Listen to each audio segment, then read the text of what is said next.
मैं आप सभी को इसकी बहुत बहुत शुभकामनाएं देता हूं। और इसी से जुड़ा एक बहुत संवेदनशील विषय आप सभी के सामने उठा रहा हूं। साथियों, 7 दशक पहले श्री जगन्नाथ मंदिर के प्रबंधन के लिए नियम बनाए गए थे। 70 साल पहले इन्हीं में से एक नियम था कि मंदिर के सोना, चांदी, कीमती पत्थर, सारी चल अचल संपत्ति का रिकॉर्ड मेंटेन किया जाएगा। इसके बाद श्री रत्न भंडार में रखे कीमती सामानों की एक सूची तैयार की गई थी।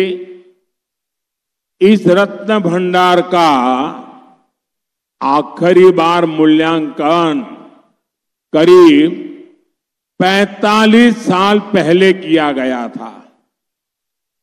उस समय आभूषण और रत्न इतने ज्यादा थे कि मूल्यांकन करने वालों ने इस खजाने को अमूल्य बताकर अपने हाथ खड़े कर दिए थे। आप कल्पना कर सकते हैं, भगवान जगन्नाथ, इनके बिना तो हमारा जीवन ही नहीं है। अरे जगन्नाथ है तो जीवन है। अब भगवान जगन्नाथ के यहां कितने आभूषण थे, कितनी संपत्ति थी। आधिकारिक रूप से श्री रत्न भंडार पिछले करीब 40 साल से खुला नहीं है। लेकिन अब तो मैं देश को बताने जा रहा हूं, वो जानकर पूरे देश के लोग भी हैरान हो जाएंगे। श्री जगन्नाथ मंदिर के श्री रत्न भंडार के गर्भगृह के आंतरिक कक्ष की चाबियां पिछले 6 साल से लापता है।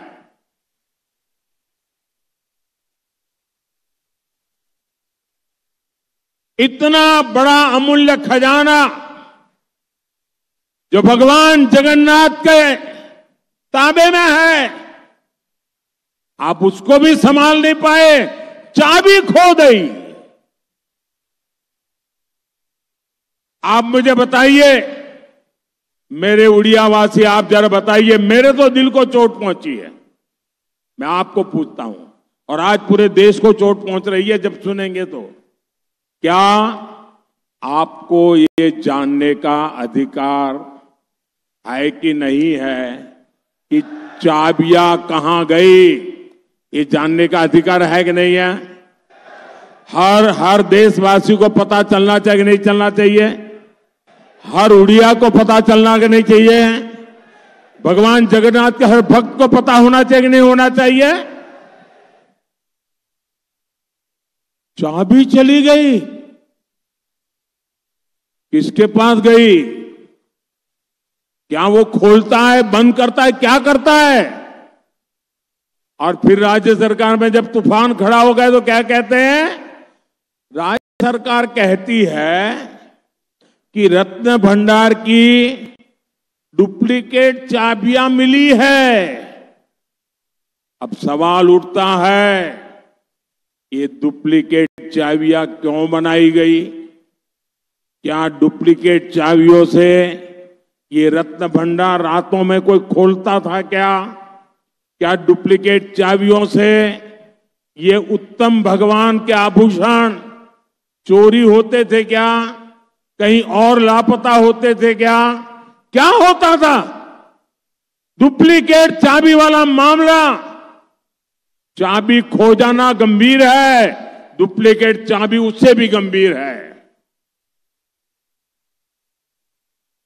इस मामले की जांच राज्य सरकार ने एक आयोग को सौंपी थी, लेकिन वो रिपोर्ट आज तक उड़ीसा सरकार ने सार्वजनिक नहीं की है। भारतीय जनता पार्टी अब पूरे भक्तिभाव से ये विषय उठा रही है। आखिर क्यों बीजेडी सरकार, नवीन बाबू की सरकार इस विषय से क्यों भाग रही है? आखिर ऐसी क्या मजबूरी है?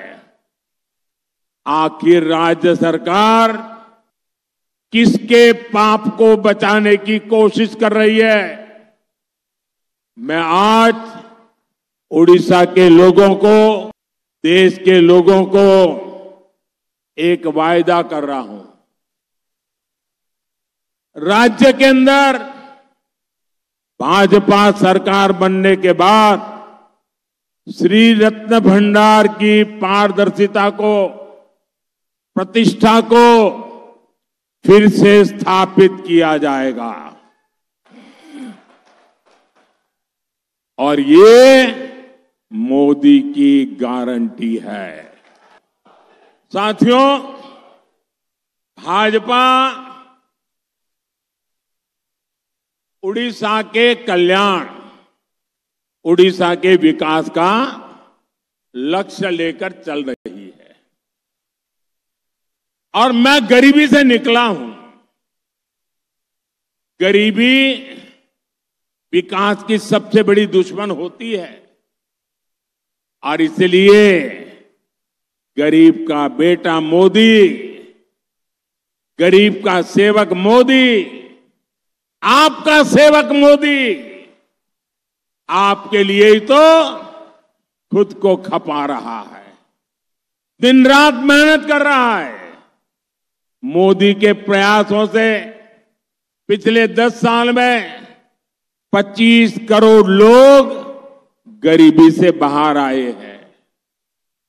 जब तक मेरे देश में एक भी गरीब है, मोदी चैन से नहीं बैठेगा। मोदी ने आपको पक्के घर की गारंटी दी है।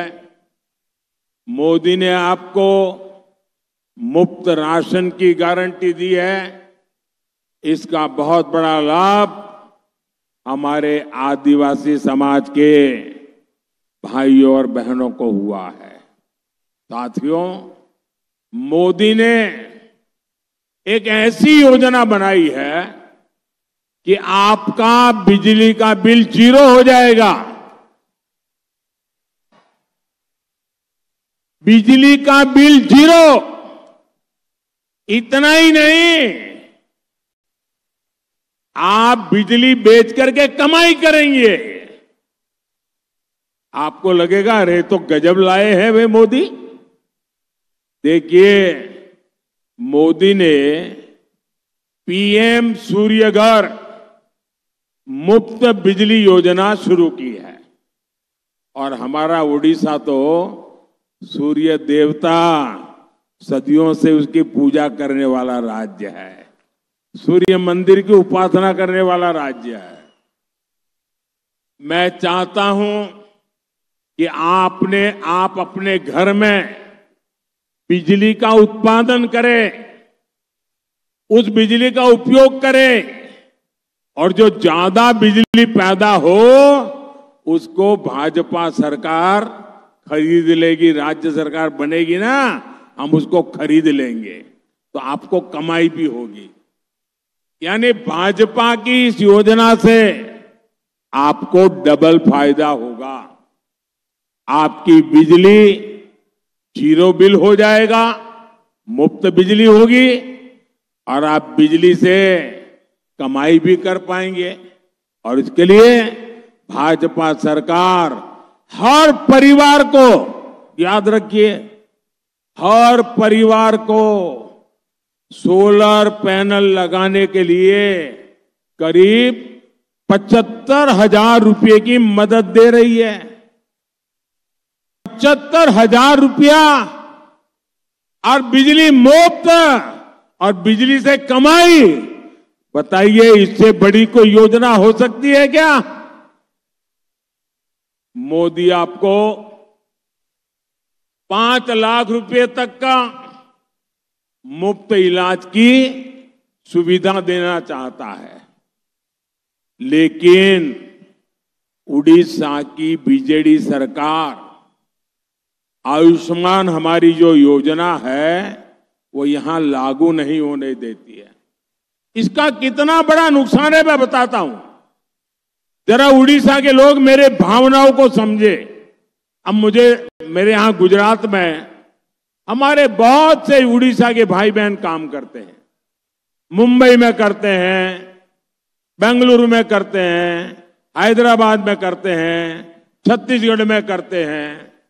ये आयुष्मान योजना ऐसी है कि आप अगर हिंदुस्तान में कहीं पर भी हो और अगर आप उड़ीसा के हैं, आयुष्मान योजना का हक मिला हुआ है, तो हिंदुस्तान के किसी भी कोने में अगर आपको कुछ तकलीफ हो गई, बीमार हो गए, एक्सीडेंट हो गया, तो वहां भी 5 लाख रुपए तक का इलाज आपको मिल जाएगा।